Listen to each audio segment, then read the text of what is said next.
Hi, everybody. I have some great news for all the women in the audience. Today's message is for all the men in the audience. Married, single, young, not so young, fathers, wannabe fathers, maybe scared you might be a father. Anyway, as men, I think we all have something in common. There's an underlying, often I think, overlooked component in our pursuit of success. And to be clear, I don't think this is unique to men, but the successful women I know seem to have a way better handle on this than most of us do. And this unspoken, sometimes unrecognized component to our quest for success is this word, autonomy.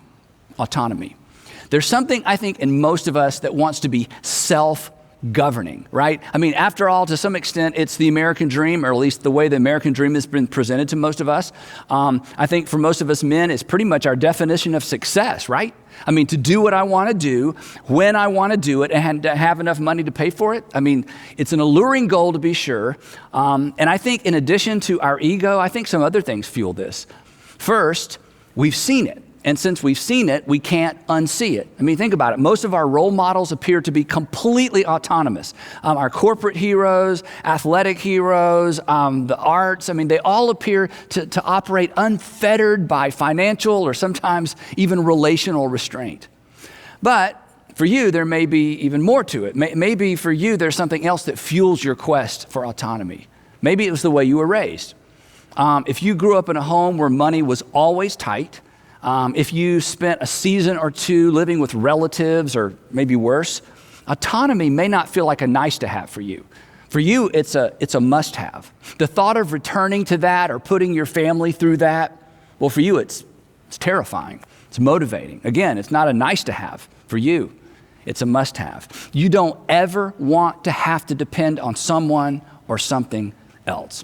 And then, woven into all of this is an assumption that I think most of us share. And here's the assumption. The assumption is, I can handle it, right? I mean, you're absolutely confident that you can handle it. If it ever happens for you, you're ready. In fact, this is why we're so baffled by stories of men who've made it and then turn around and make decisions that undermine their success, that undermine their autonomy. Men who become their own worst enemy after they've accomplished so much, after they've acquired so much. But here's what we think. We think, not me. Right? When I get my chance, I'll get it right. Once I can call my own shots, I'll call all the right shots. So, off we go. Time goes by. And for most of us, it doesn't happen fast enough. For most of us, it doesn't happen big enough. And when it doesn't happen big enough or fast enough, when it looks like it's not going to happen at all, it's not unusual for us to develop what I refer to as a low-grade anger. A low-grade anger. Anger that simmers just beneath the surface. We're constantly frustrated. We're constantly frustrated with just about everything and just about everybody. And this usually happens somewhere around 40 to 45 years old. And eventually it dawns on us, and this is why it happens. Eventually it dawns on us, I'm not there. I'm not even close to there. I'm not sure I'll ever get there. And in most cases, let's be honest, we've never even clearly defined where there even is. And on top of all that, since most of us aren't all that emotionally connected internally, we don't even recognize the source of this simmering frustration. Worse, we set our sights on the wrong source. Our disappointment with ourselves eventually spills out on the people who are closest to us. So, let me just put this out there. Men, if you aren't happy with your wife, your kids, your car, or your career path, it may be because you aren't happy with you. And the only way to move past this constant sense of frustration is to recognize that. And here's why I feel I can say that with confidence. Because you married her, you raised them, you bought it, and you chose it. Guys, when we get confused about the source of our disappointment, our discontentment, our frustration, our anger, we get lost. And what do most of us do when we get lost? We drive faster, and we generally drive faster in the wrong direction. This is why I think Don Henley and his co-writers got this exactly right all those years ago when they penned these lyrics. He had a home, love of a girl, but men get lost sometimes as years unfurl. Isn't that true? One day he crossed some line he didn't know he'd crossed, and he was too much in this world, but I guess it doesn't matter anymore. In a New York minute, just like that, everything can change. In a New York minute, things can get pretty strange. You've seen it. Perhaps you've stood at the edge of it. Perhaps you've stood at the edge of it and peered into it. Perhaps you're there right now, and you feel like I've read your mind. Perhaps you've grabbed a friend by the collar before he gave in to it. Let's be honest. There's a really fine line between free as you can possibly be and prison. There's a really fine line between as free as you can possibly be and addiction, a hole you can't climb out of on your own. The truth is, the quest for autonomy is dangerous. It's dangerous because it is an appetite that you can't fully or finally satisfy. It's a thirst that can't be quenched. And when you feed an appetite, what happens? It doesn't shrink. It grows. The more you get, the more you want. And nobody believes this, but it's true. Autonomy is power, right? That's why we want it. It's power, and the more you have, the more you want. And power is generally intoxicating. And intoxicated people don't make good decisions. They don't listen. In fact, before long, they're surrounded by people who don't have anything helpful to say. Nobody with the courage to say no. Nobody with the courage to say, I think you need to rethink that. Nobody with the courage to say, I think you need to take a different approach. In the quest for autonomy, relationships become, you've seen this, you've been on the other side of this, in our quest for autonomy, relationships ultimately become a means to an end. Everybody is a potential customer. Everybody's a potential client. Everybody's a potential contact, right? Which leads to further isolation.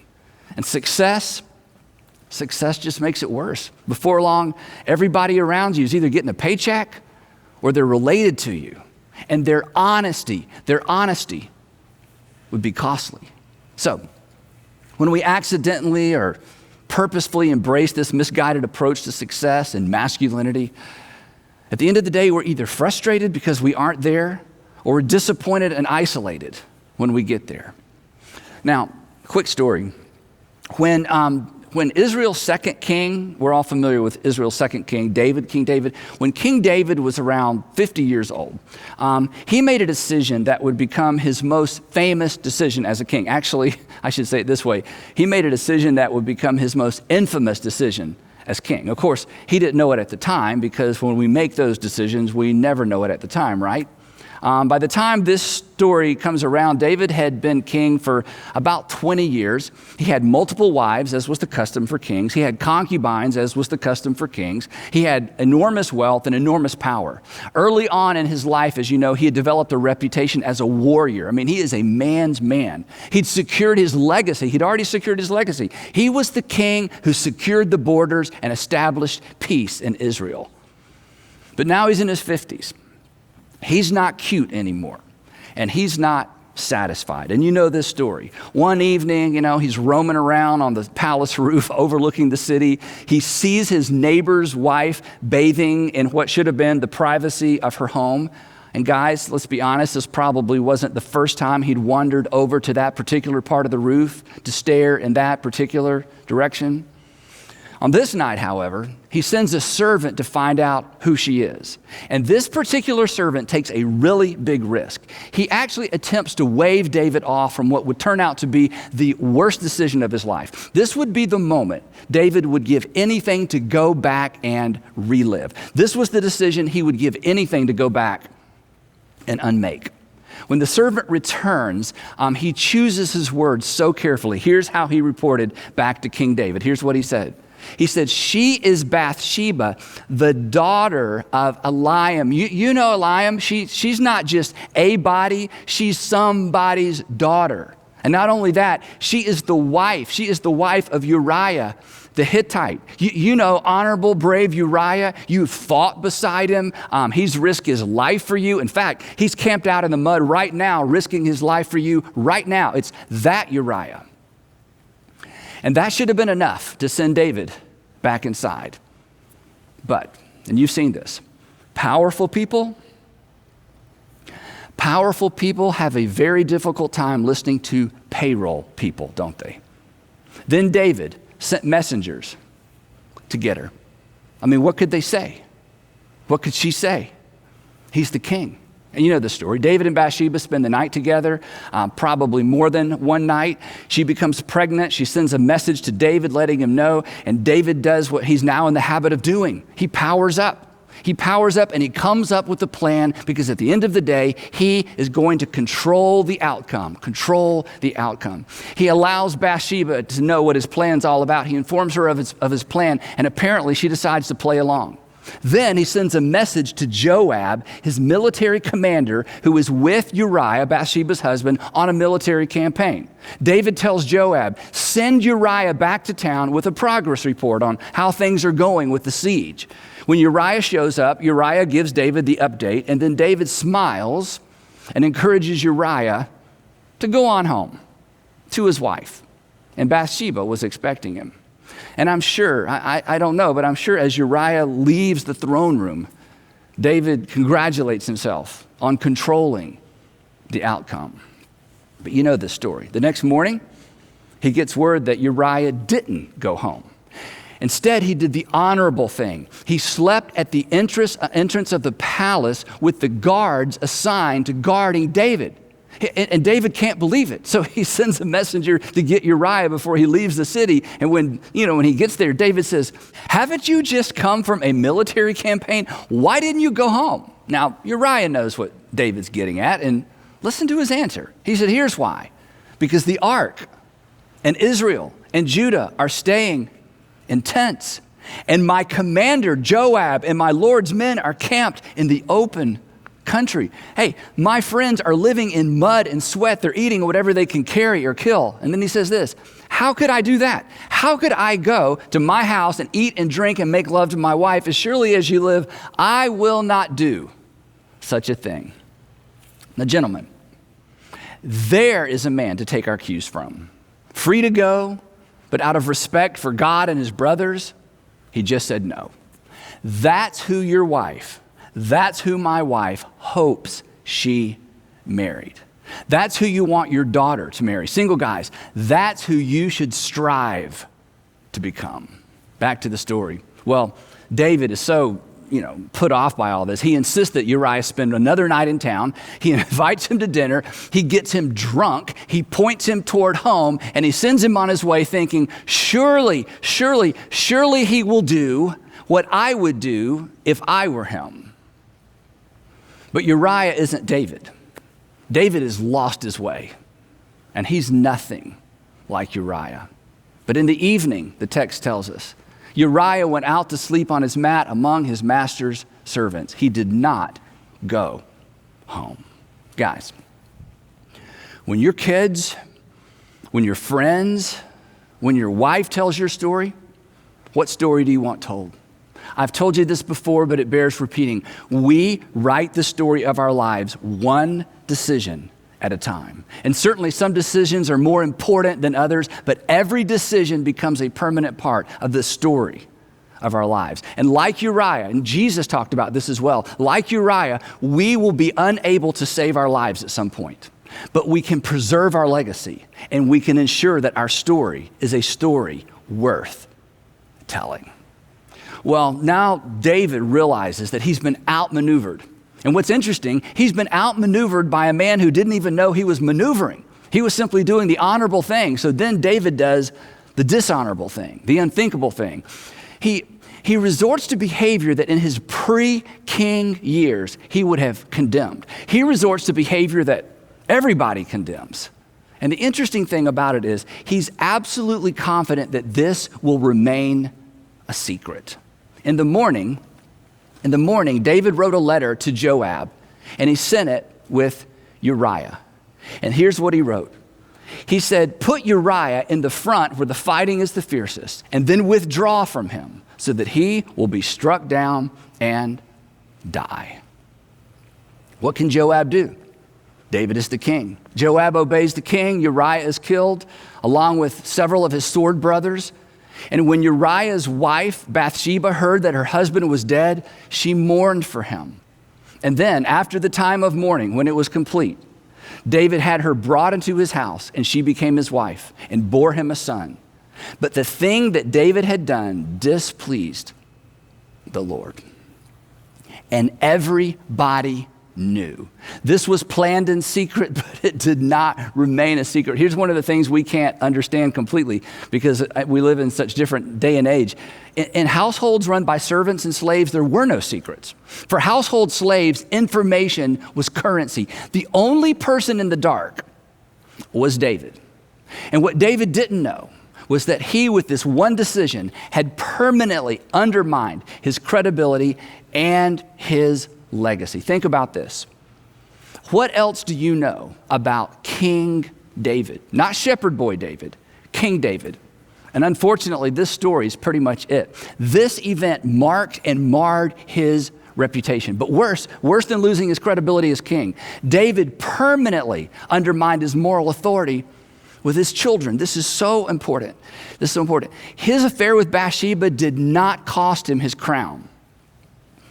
It cost him his family. And he paid in that area for the rest of his life. The baby dies. Later, his oldest son, Amnon, rapes his half-sister. David can't bring himself to punish his son. He's so lost. So Absalom, David's favorite son, I think his third son, kills Amnon, his half-brother, to avenge his sister's shame. David does nothing once again. He refuses to reconcile or discipline Absalom. Absalom eventually raises an army and marches on the capital city. David is forced to abandon the city. He goes to war with his son. And then against David's instructions, Joab, his commander, slaughters Absalom. Now David's heart is broken again. His dreams for his son and for the kingdom can't come true. Everything else is in shambles. He maintains the crown. But the things that were most important to David, they're gone. And they can't be retrieved. In a New York minute, everything changed. In a New York minute, things can get, come on guys, they can get pretty strange. But the New York minute and David's story wasn't the whole story. It's never the whole story, is it? There's always a backstory. There's always more to the story. And if you've read this story, you may remember how this entire debacle begins. I skipped that part. It begins like this. In the spring, at the time when kings go off to war, when the weather is good and the crops are planted, David instead sent Joab out with the king's men and the whole Israelite army, his sword brothers, the men who knew him best, the men who rose to power with him, the men who had hidden with him in caves during the days of King Saul, the men who had access to him, the men who knew him before he was king. But David remained in Jerusalem, alone and isolated. I'll let the little people fight. I'm king. I'm entitled. David got in trouble. This is so important. David got in trouble when he isolated himself from the community of men to whom he was most accessible, the king's men. And in his attempt to control outcomes, maintain his autonomy, he paid in the area, he paid in the area where no one can control outcomes. He paid in the area of his family. Gentlemen, autonomy is a myth. It's a trap. It is an unworthy goal. You may or may not be familiar with the name Albert Speer. Albert Speer was Adolf Hitler's architect. Most people don't know this, but Adolf Hitler had a dream to create a Berlin that rivaled the beauty and the elegance of Paris. The interesting thing was when he had this dream, he'd never even been to Paris. Hitler actually kept a scale model of his future Berlin in his study.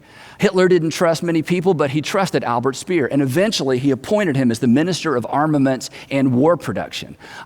He was at Hitler's side throughout his rise to power. After the war, Albert Speer stood trial in Nuremberg for war crimes. He spent about 20 years in prison. He was released in the late 60s, and he died around 1981. But his memoirs were published under the title Inside the Third Reich. Now, every book I'd ever read related to the Second World War quoted Albert Speer. So they quoted him as a source. So several years ago, I sat down and I actually read his book. And when I got to page 83 in the version of the book I read, he writes something that stopped me in my tracks. In fact, Sandra and I quote one of these lines so often, it has become part of our vocabulary. Now, according to Speer, Hitler knew nothing about his enemies and refused to listen to anybody. He trusted his inspirations, no matter how contradictory his inspirations were. In fact, Speer says that Hitler's inspirations were governed by extreme contempt for just about everybody. But here's the section that serves as a constant reminder to me to resist the lure of autonomy and to resist the lure of entitlement. Here's what he writes. He says, there is a special trap for every holder of power, whether the director of a company, the head of a state, or the ruler of a dictatorship. His favor, the leader's favor, is so desirable to his subordinates that they will sue for it by every means possible. As a result, servility becomes endemic among his entourage who compete amongst themselves in their show of devotion. And then listen to this next part. Here's what happens as a result. This, in turn, exercises a sway upon the ruler who becomes corrupted in his turn. And then here is his observation, having watched this happen right before his very eyes. He says the key to the quality of the man in power is how he reacts to this situation. I have observed a number of industrialists and military men who knew how to fend off this danger. And then here's the statement that just stopped me in my tracks. Hitler himself put up no visible resistance to the evolution of a court. Gentlemen, regardless of how old you are, regardless of what season of life you're in, regardless of how much life you had ahead of you, resist the evolution of a court. Resist the evolution of a court. People who will tell you what you want to hear rather than what you need to hear. Resist the isolation and autonomy that comes with success, because it always follows on the heels of success. The isolation that almost always follows on the heels of great achievement. Give people who don't work for you and who don't need anything from you access to you. And here's why. You were not created for autonomy. You were not created for autonomy. It is a myth, it's a trap, it's an unworthy goal. It will leave you isolated and vulnerable. You may not lose your crown. You may not lose your crowning achievement. You may not lose the tangible rewards of success.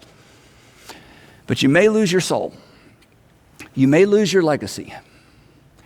You may lose your family. You were not created for autonomy. You were created for community. And if you're a Jesus follower, you're part of a body. And when a body part goes rogue, what do? We diagnose that as a disease, and we either cure it or we remove it.